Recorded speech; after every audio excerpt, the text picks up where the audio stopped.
show business people are full of shit. She's in there talking to the producer. You're wrong. Being a bitch, it's not a talent. This episode is dedicated to everyone who still has dreams. And my dream is to create a reality show. But my reality must be kind, sweet, with a lot of humor and love. But so far, no luck. And what's the What kind of person comes to this country not even knowing the culture and decides, I'm going to become a reality show producer? She started binge watching like a million reality shows while she was struggling for her green card and found them mean-spirited and disgusting. So she got it in her head that one, Americans deserve better, and that she would transform herself into the savior that American reality shows have been waiting for. I do understand that Americans enjoy watching shows like this, my 600-pound life. I get it. Yeah, so they can feel good about themselves even if they're eating cheese sticks for dinner. But I don't want to make a show about spectacles.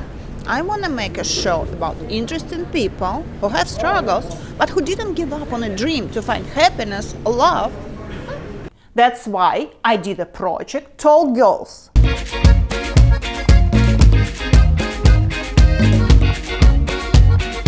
It's about challenges we all women face. How to find love, how to find job, how to fit in. But of course, for them, their extra inches give them extra challenges. I would really like to find a husband. This is my girlfriend. I spend hours and hours in the line. Those casting directors are blind. How tall are you? I'm 6'2". Next. But I'm not giving up, ever! But if they can make it, it will give a hope that we all can make it. Right? When I pitched Tall Girls to American producer, he told me that they're too beautiful and too good, it's never gonna work. It's never gonna work because they're too beautiful for American reality TV?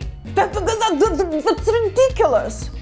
But nothing's gonna stop her because she's totally tenacious. I always believe that formula of success is simple. Working and working and working and never give up. What about talent?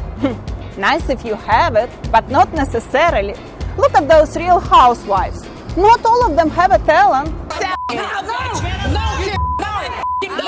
No. Being a bitch, it's not a talent. So what is it? On American reality TV, it's a gift.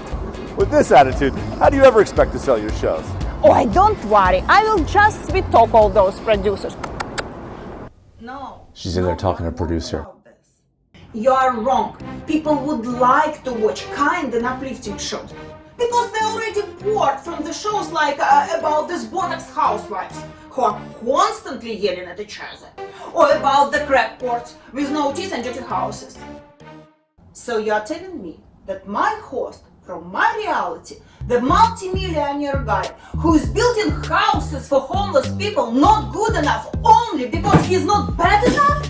Because he doesn't have a mistress or little dirty secrets? You don't understand. You don't understand. You don't understand me. He hands up.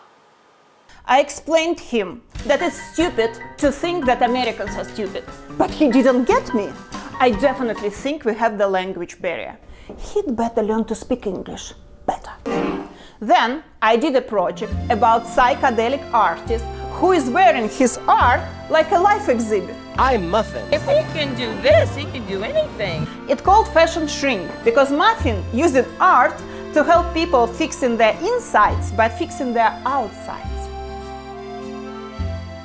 It's just beyond what they're wearing. It's always about a relationship. It's about where they come from, who they are, what they want to be. American producer told me that Muffin is too creative for reality TV. So, Bruce Jenner, who went of being male Olympic champion to being mother of 6 children, it's okay, but Muffin, too creative. So listen, The problem isn't your shows or that you don't speak English as your first language.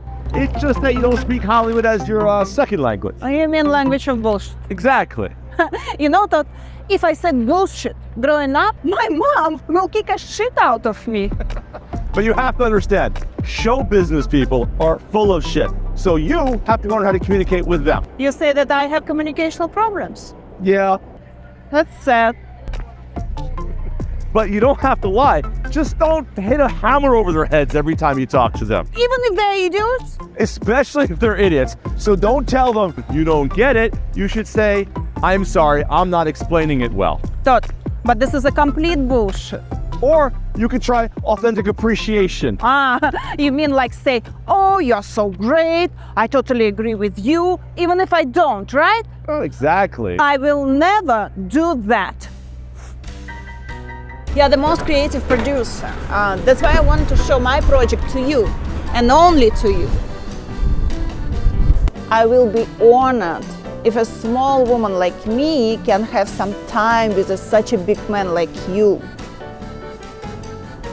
Oh, you're a genius. I know you know how to make it work. Yeah.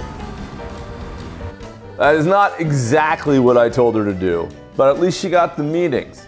Yes, I have 3 meetings now, and I was so sweet, like, I almost threw up on myself. She should be proud of herself. I'll do whatever it takes to get my shows on air. But I hate to lie. Thank God she's finally on the right track. You know what? I'll cancel these meetings.